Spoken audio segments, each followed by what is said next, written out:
Mari kita membuka hati dan pikiran untuk memahami firman Tuhan. Kiranya Roh Kudus menuntun kita supaya kita mengerti maksud akhir dan apa itu akhir zaman. Hari ini kita fokus kepada ayat akhir, supaya kita memahami pengertian dan tujuan akhir menurut Alkitab, serta mendengar dengan hati yang tenang dan fokus kepada kebenaran. Akhir zaman bukanlah tentang berakhirnya manusia, tetapi tentang berakhirnya dosa. Tuhan tidak menciptakan manusia untuk dimusnahkan, karena ciptaannya sejak awal adalah baik dan sempurna menurut rencananya.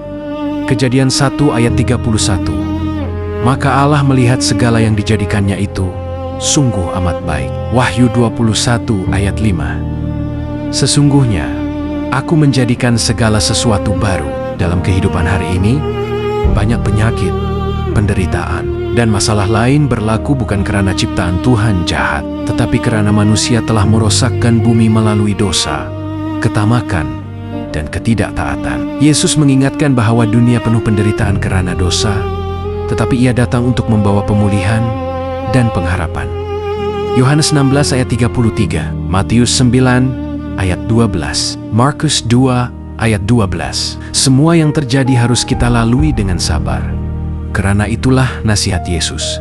Tetap kita fokus pada apa itu akhir dulu. Perkataan akhir dalam Alkitab merujuk kepada penggenapan rencana Allah dan penghakiman terhadap dosa, bukan penghapusan manusia. Yesus turun ke dunia bukan untuk menghancurkan ciptaan, tetapi untuk membawa keselamatan. Lukas 19 ayat 10, Yohanes 3 ayat 16. Akhir zaman adalah saat dosa dan maut dikalahkan sepenuhnya, dan manusia tidak lagi hidup di bawah kuasa dosa.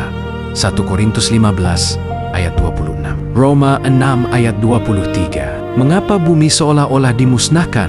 Alkitab mengajar bahwa bumi tidak jahat atau gagal, tetapi akibat dosa manusia yang merosakkan ciptaan. Yang dihapuskan hanyalah dosa, kejahatan, dan kerosakan akibat dosa.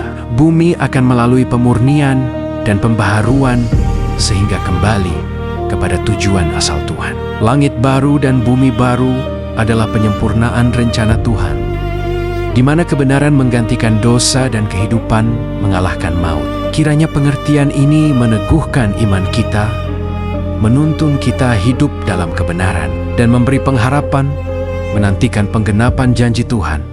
Amin.